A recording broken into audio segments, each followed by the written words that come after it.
Well, thank you. Hi, everyone. Thanks for sticking with me.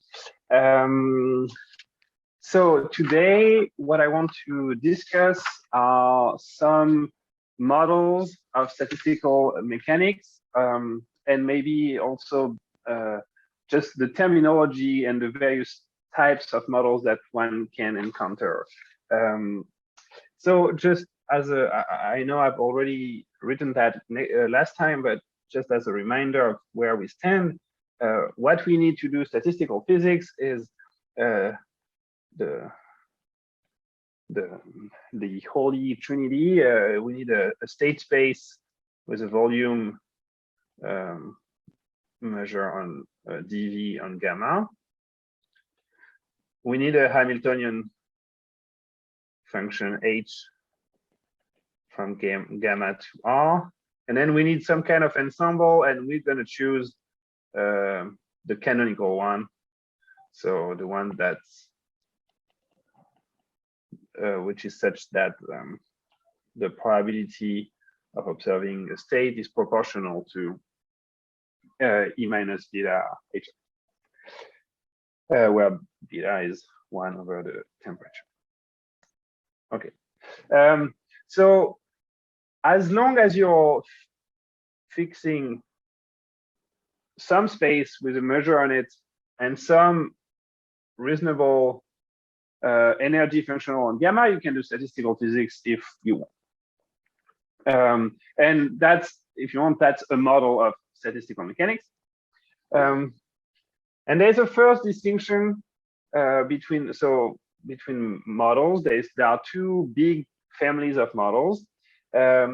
It's lattice against continuum.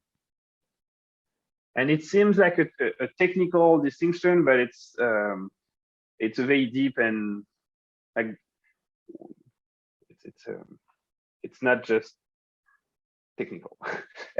So what are lattice models?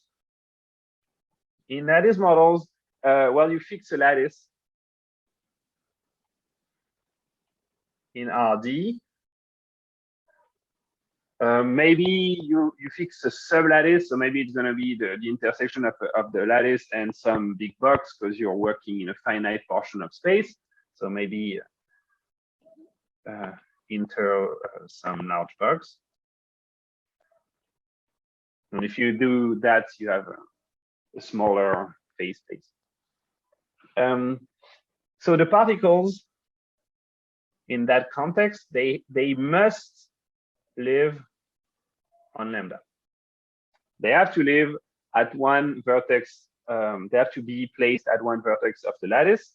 And in particular, one obvious and highly non-trivial consequence is that the interparticle distance is either 0 if two particles are on the same vertex, or bounded below by the lattice step size. Okay, so the interparticle distance, well, it can be 0 if your model allows for two particles to be at the same space, or something I don't know how to call that, the sort of the step size.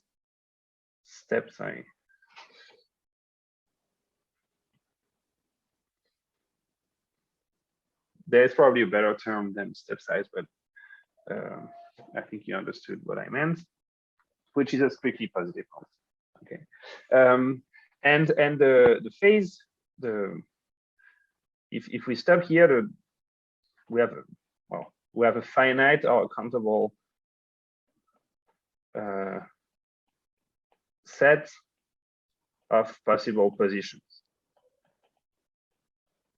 It's finite if you're intersecting the lattice with some bounded big box. Okay, so that's a lattice model. And then a continuum model, well, as you can guess, it's just that it's not that. So in the continuum model, what we do is we fix a subset of RD, but it's not a lattice, it's like a large box. or maybe it can be the whole of RD if you want. And the particles, they have to live in the box. So they must live in lambda. And typically, so what I forgot to say is that here the reference measure will be the counting measure, will be how many points you have. So you have a discrete countable set of possible positions. So the reference measure is obvious. And here also, the reference measure is Lebesgue on, say, on lambda to the n, where n is the number of particles. And the state, and you have an uncountable set of possible positions. And there is no lower bound on the distance between particles.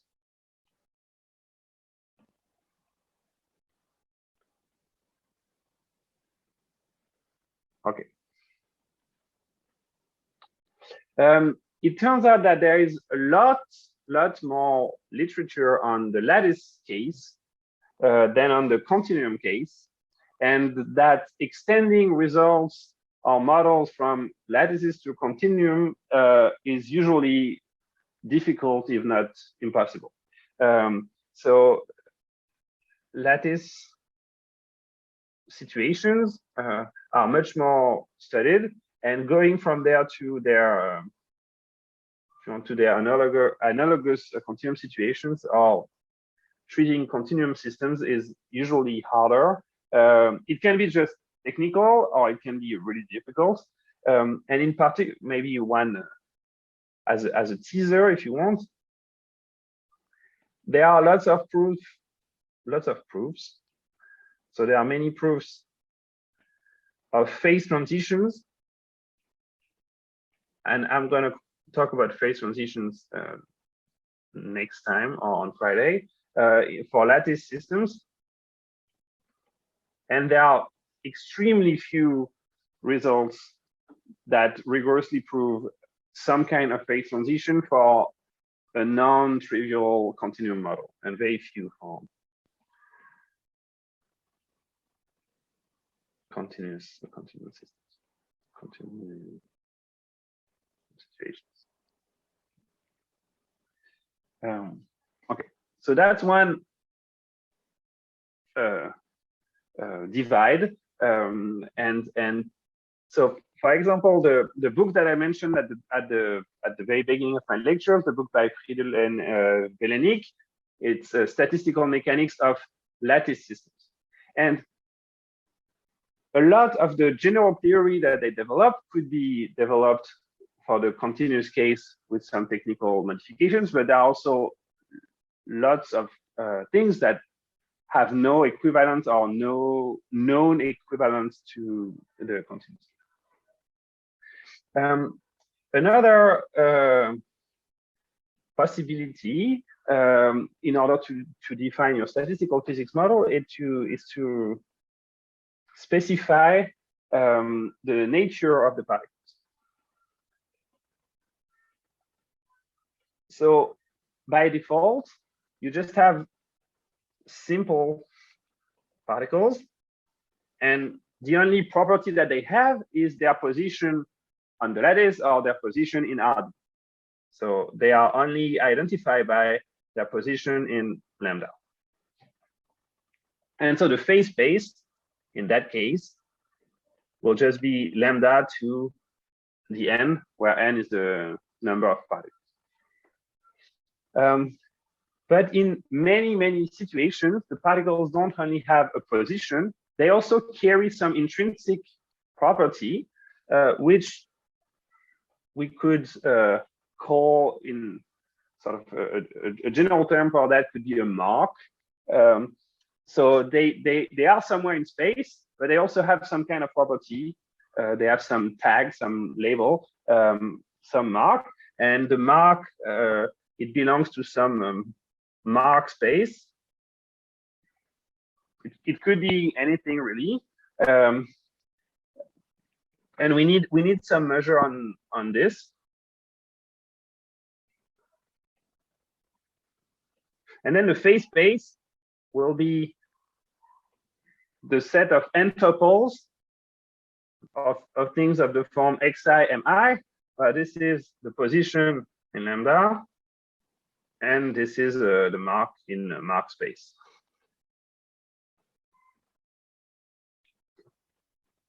Okay, so you have the position and an extra property, and typically, or maybe the oldest example of such a mark is a spin, and sometimes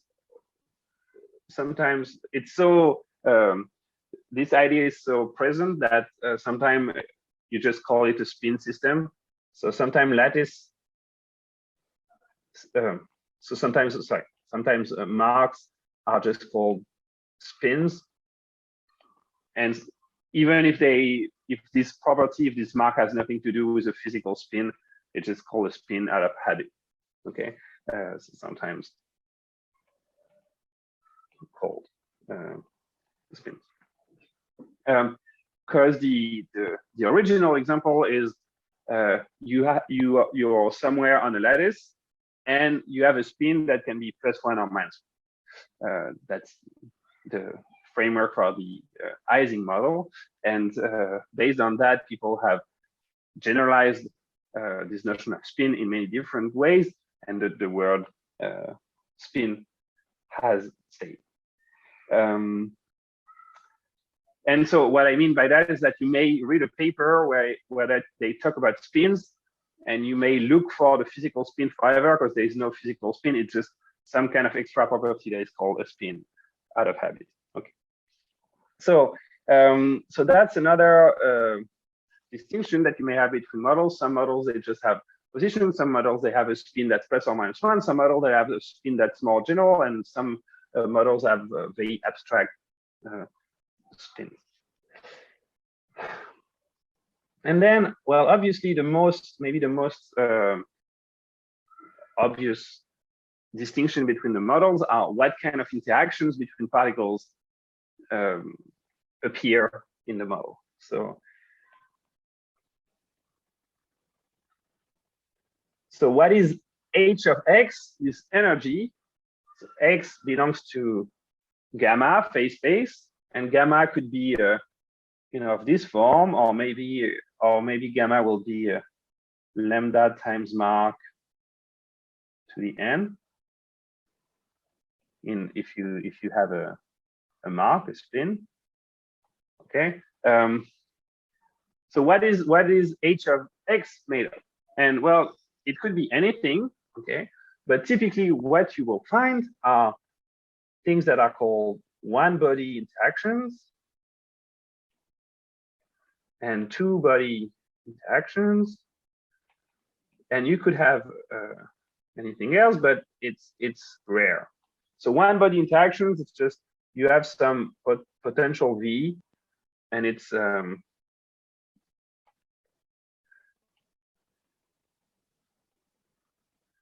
applied to every particle. And then in two-body interactions, typically you have some potential W, and it's applied to all pairs of particles. Of course, we could have three-body, four-body, n-body interactions. That happens sometimes. So you could have many-body that exists, and you can have more subtle interactions.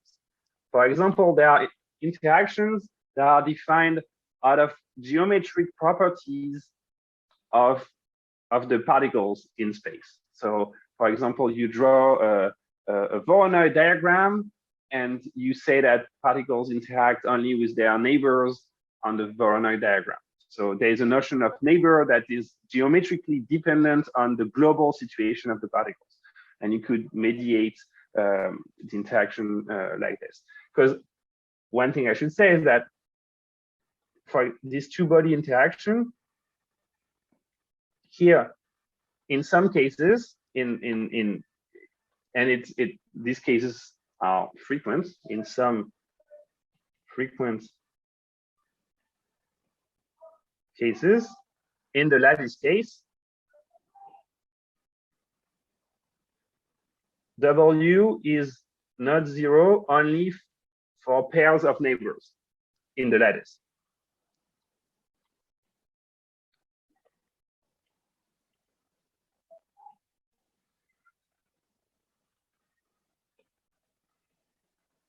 And that's called a nearest neighbor interaction.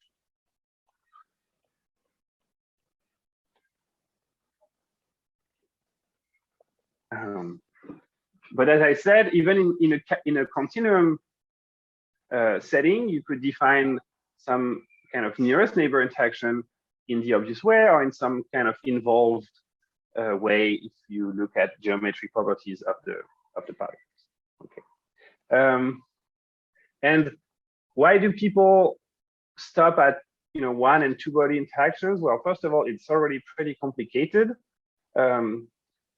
And also, I think in physics, most of the actual interactions are either there is some external stuff that is applied to each particle, or each pair of particle creates some energy. But I don't know of any, at least in classical physics, I don't know of any like four-body interaction that happens naturally. But I would be interested if anyone has an example.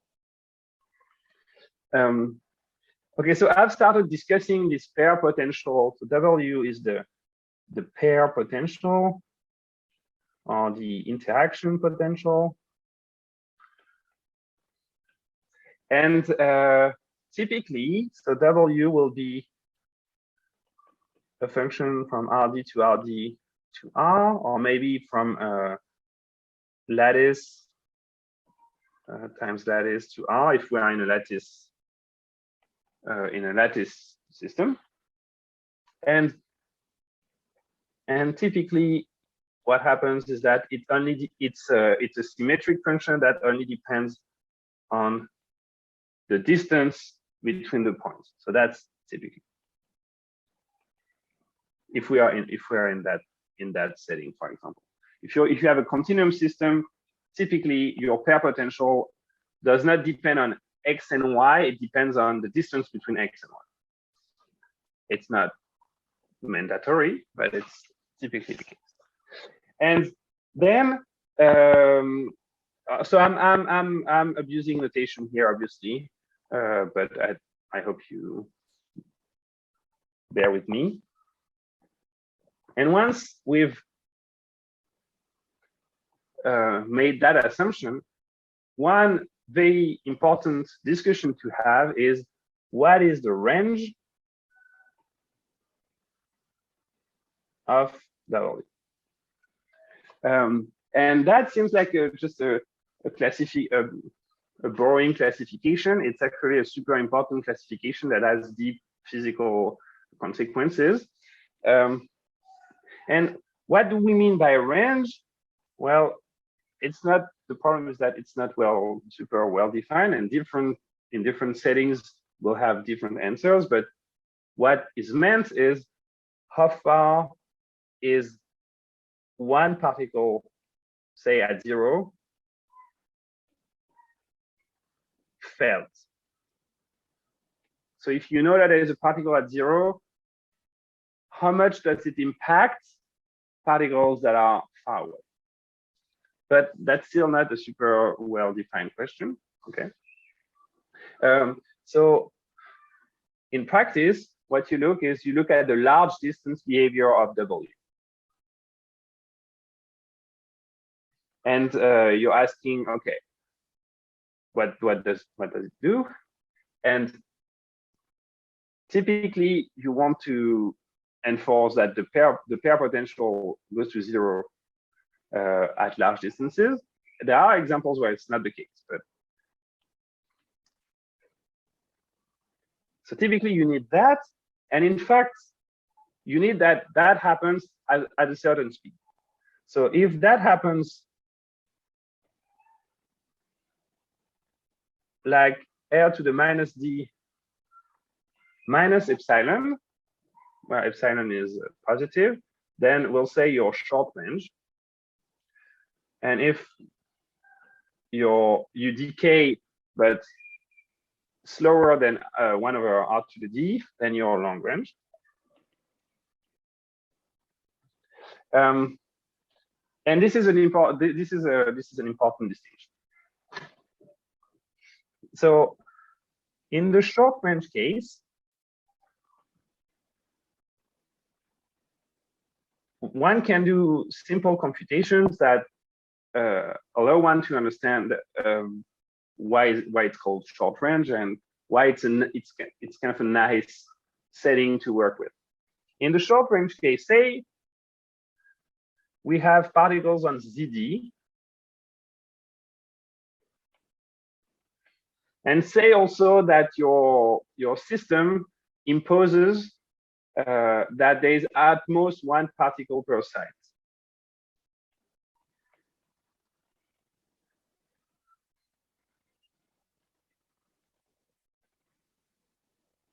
By the way, what is a way to enforce that there is at most 1 particle per site is to set W of 0 to be plus infinity.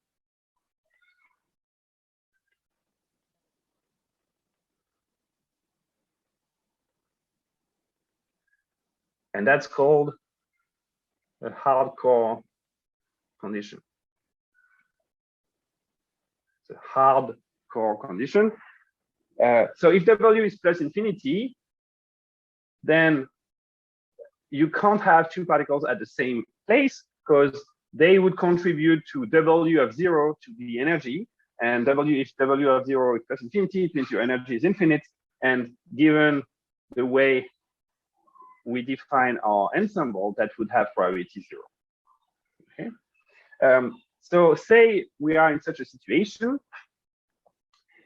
then one can make an easy approximate computation. Say I'm asking, say I have a particle at 0. I've placed a particle at 0, and I'm wondering what is the total contribution to the energy of the interaction between the particle at 0 and particles that are far away. So particles at distance larger than r, W of x, or if you want, of x 0. Let me write this one. Particles x. Well, if there is at most 1 particle per site and we are working on ZD, we can bound that up to some constant by the integral from r to plus infinity of W of r to the minus 1 dr. Okay, so there's some constant here that I don't care about.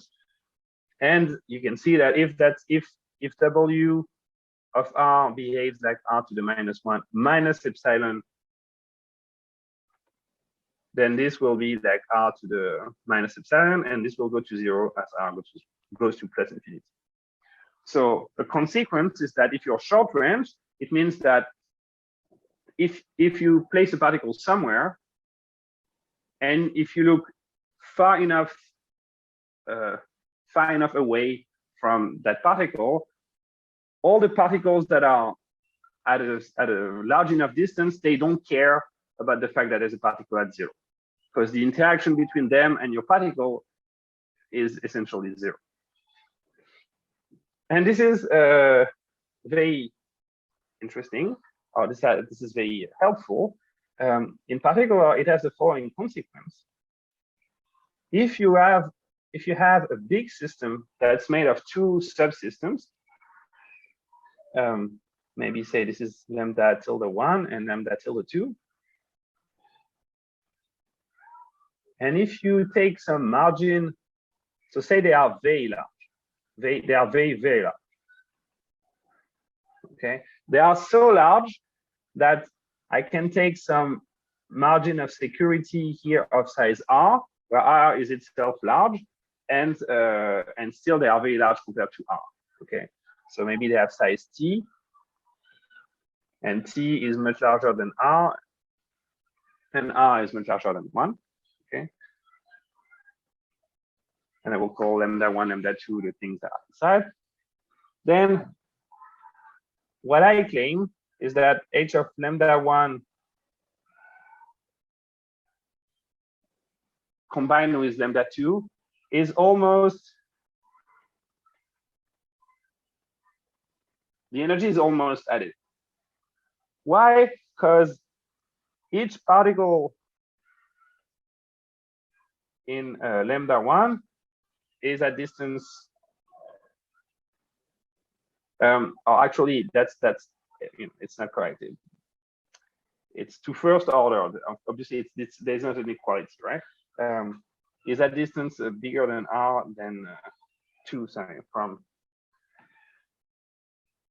particles in lambda 2? So the interaction between x in lambda 1 and the whole lambda 2 will be bounded by r to the minus epsilon. That's my computation from previously. So the interaction between the whole of lambda 1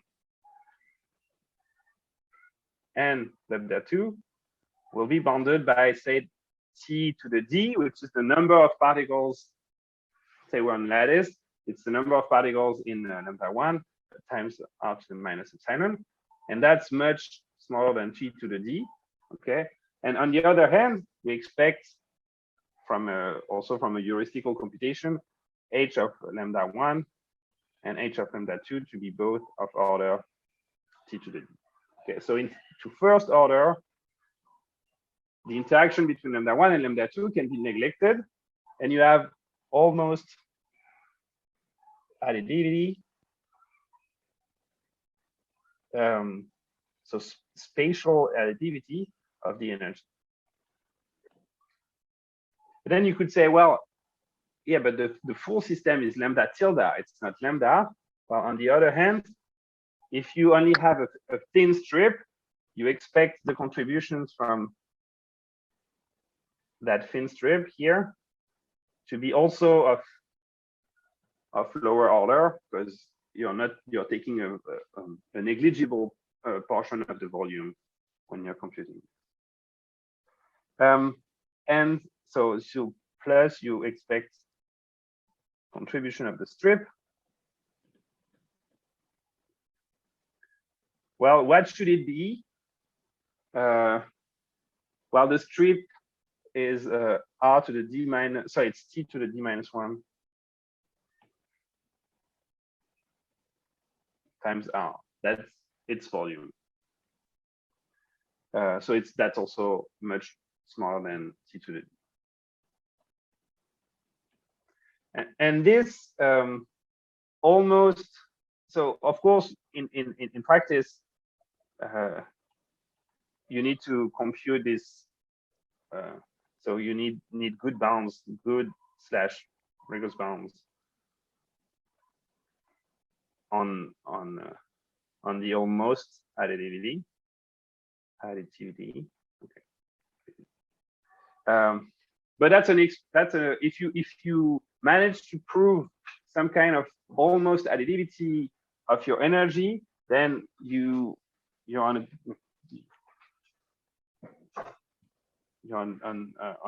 a good track, especially because we'll discuss that next time. It's these almost additivity arguments, they are key to prove existence of limits as the volume goes to infinity. Okay, so that's for short range potentials. And for long range potentials, well, it's not true at all. Or at least this heuristic argument fails. Okay, for long range interactions, the energy a priori is not additive. And in fact, the interaction within a given box. So first of all, if you take two boxes, the energy doesn't have to be additive. But even just in one box, one thing that appears that within a given box lambda of size t, if you sum all the interactions, you won't get t to the d, you would get t to the d plus epsilon. So that's super volumic. Okay. And that's a drastic change. And the results that you may want to prove on systems are much harder to obtain in that context, and sometimes they are just plain false.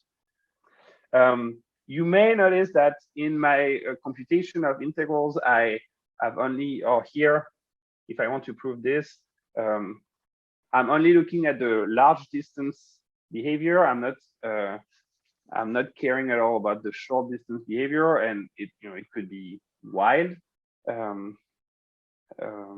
So on a lattice, it's not a problem, but in the continuum, you need also to take care of how your potential behaves near zero. And if there's a singularity at zero, then the analysis, of course, gets more complicated. So there are two classical conditions, and in a sense, the most general theory of statistical mechanics is usually done under these assumptions. It's sort of the good potential assumptions, and then there are lots of works dealing with potentials that do not satisfy these assumptions. But say in the book of Ruel, for example, lots of the general theorems, they are done under these two assumptions. So you have two classical conditions. One is called stability. And actually, I'm going to write 4 conditions. So stability is the idea that if you have n particles, the sum of all interactions should be bounded below by some constant times n, independent of n. Okay, so your potential W should be such that this is true. This is stability. Then there's something called temperedness. Temperedness says that there exists R0 such that for all R greater than R0, your potential is smaller than, and I guess there exists epsilon. So that's what I call short range. The only technical difference is that here, well, is that first of all, this is a formal definition and it's not just waving hands. And as you can see, this decay has to be for after a certain distance, and we're ignoring what happens near zero in that assumption. Okay. Obviously, if this is true near zero, then you're singular at zero and you have problems near zero. Okay.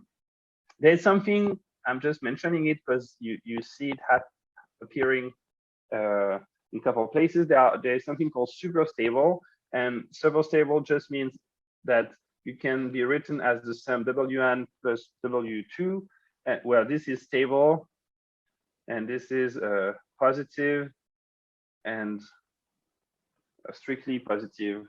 So it's non-negative and it's positive at zero. And Ruel makes the observation that virtually every interesting tempered that every stable potential is super stable, unless you're looking at the zero interaction, you're typically super stable. So it's not really adding anything. And then there's something that is maybe a more interesting generalization. This is notion of being lower regular, and it means the following: you're bounded below by some function phi of r, where phi is such that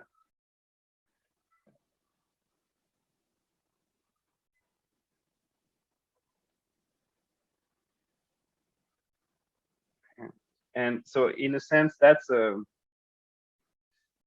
generalization of temporaleness, or that's a generalization of short range. So it's generalization of short range.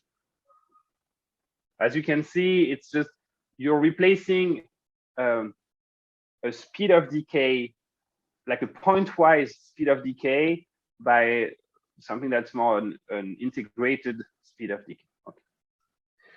Anyway, these are just, I guess, the only thing that one could remember is this, and then the classification between short range and long range. The other ones I mentioned out of just for the sake of presenting examples of concrete conditions that people work with when they do some general or abstract theory of mathematical statistical mechanics. They put conditions on the potentials that look like this, and then they say, okay, under these conditions, well, what could they say? They could say, under these conditions, the canonical ensemble is orthotic, if I want to go back to what I discussed the 2 previous times, or maybe under these conditions, microcanonical and canonical and grand canonical are equivalent. You need to give a proper definition of what it means, for example, for ensembles to be equivalent. I mentioned it briefly last time, but okay, you can start doing general theory under this condition. So I can mention, perhaps if you're interested in that and you want to look at something more precise than my babbling, you have, for example, like well-known papers. You could look at a paper by Ruel that's called super stable interactions in classical interaction in classical StatMech. Okay, or there's a paper by Dobrushin and Milnos, which is a famous one, and you can just look at the abstract and see what kind of result do they prove under this kind of general conditions. What are the typical interests that one can have to develop general statistical mechanics? Okay, but perhaps, and I see that I don't have that much time, to conclude or to wrap up, it's interesting to wonder what could go wrong. What could go wrong if we didn't have these assumptions? Okay. So I won't have the time to, maybe I'll continue a little bit next time, but if you're interested at all in what I'm going to say, you can look at the book of Galavotti, section 4.1. So I mentioned it, it's a short treatise, blah, blah, blah. And it discusses many different situations of things that could go wrong, and he writes the proofs, or he sketches the proofs, and this is both physically and mathematically very interesting. So maybe I will try to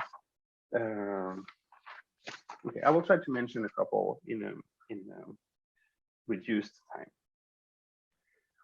For example, what could go wrong if we had long-range potentials? Well, I already mentioned you have non-additivity of the energy, and sometimes that's called an infrared catastrophe.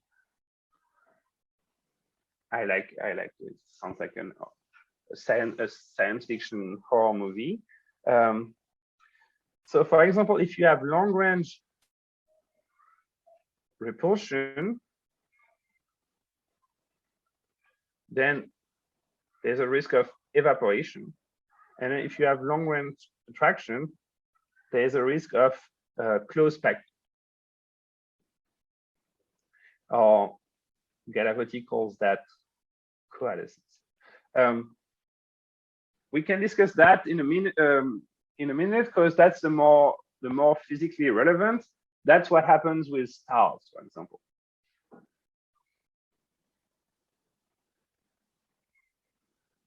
Or with gravitational matter. Why is that? Well, gravitational matter, gravitation, is mediated by Coulomb potential. So in dimension 3, the gravitational interaction is 1 over the distance. Okay. Actually, it's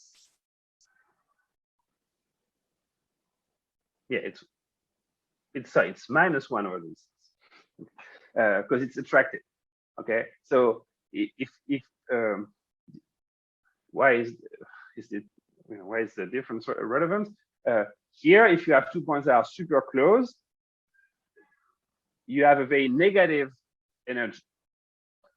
So, and having a very negative energy is very favorable for your Gibbs measure, for your ensemble.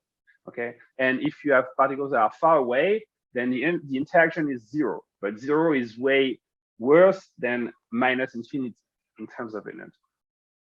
And in that case, what happens is that the system does not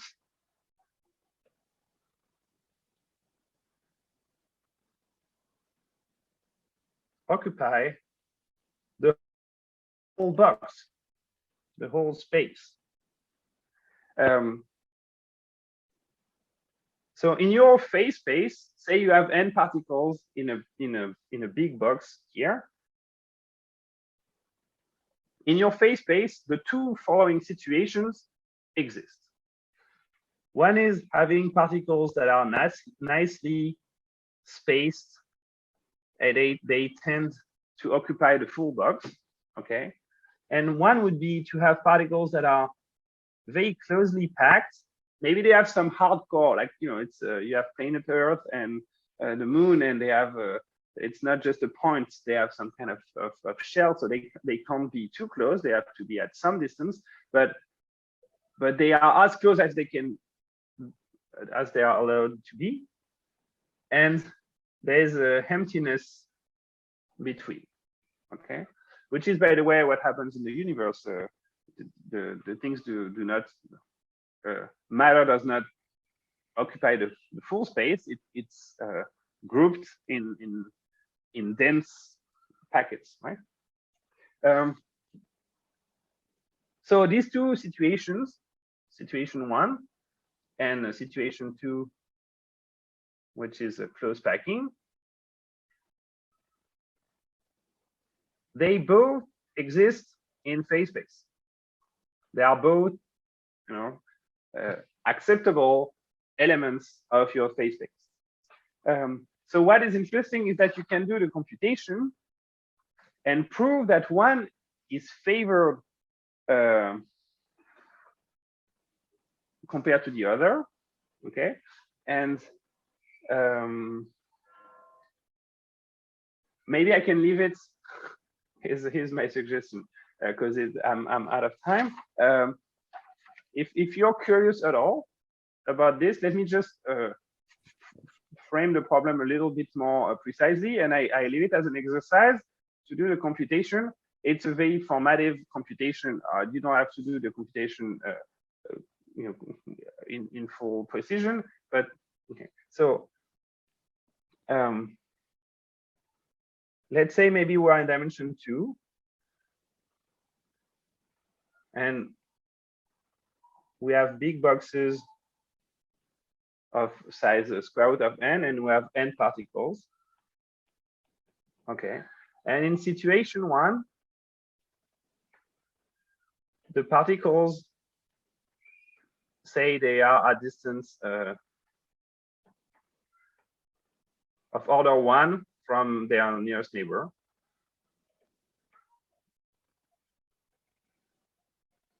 Okay, and if you want, that's the macro state 1. It's so that's my box lambda. The phase space is lambda to the n. Okay, so macrostate 1 is a subset of this is gamma. It's a subset of gamma. It's a set of all configurations where the points say they are on a they are on Z2. Okay, almost. You draw little squares, and there's one particle per square of size 1. Okay. What is the order of magnitude of the energy h of x for x in macrostate 1? And also, what is the volume of macrostate 1? So you have to be precise. It's just like rough combinatorics or rough estimates are perfectly fine. Okay, I know. Just give me 2 minutes, and then I'll and then situation 2 or macrostate 2 will be particles are at distance. So this is macrostate 1. And in macrostate 2, they are all at a distance, say R0, much smaller than 1. So they are, but it's not 0, right? They are not too close, but they are much closer than in the previous situation. So they are densely packed somewhere. Same question. What is the energy of such? So they occupy R0 square root of n, a box of size, say R0 square root of n. So what is the energy here? And what is the volume? And I'm spoiling the result, and then I stop. The idea is that here, of course, the volume here is smaller than the volume here. Why? Because you're working with a smaller portion of space. You're adding more constraints, so your volume computed with the reference measure is going to be smaller. But the energy is going to be also smaller. So you have a smaller energy here than here, because you have long-range attraction. So you prefer to be closely packed because it respects the laws of physics more. And then the computation should show that this competition between energy and volume is won by situation 2. So when you take into account the fact that the energy is better in one case and the volume is better in the other case, but they don't play at exactly the same level. There's the sum is still the sum of energy and logarithmic volume, so energy and entropy. So energy plus entropy is better. So prove that energy and plus entropy is better in situation 2. And okay, obviously don't have to do it, but it takes 5-10 minutes to sketch it. And it's nice because then if you do this exercise, you will feel the sort of competition between energy and entropy, and then taking both into account and deciding who wins. And that's sort of the main tool / task in statistical mechanics. Okay, I'm going to stop now. I'm sorry that I went over that.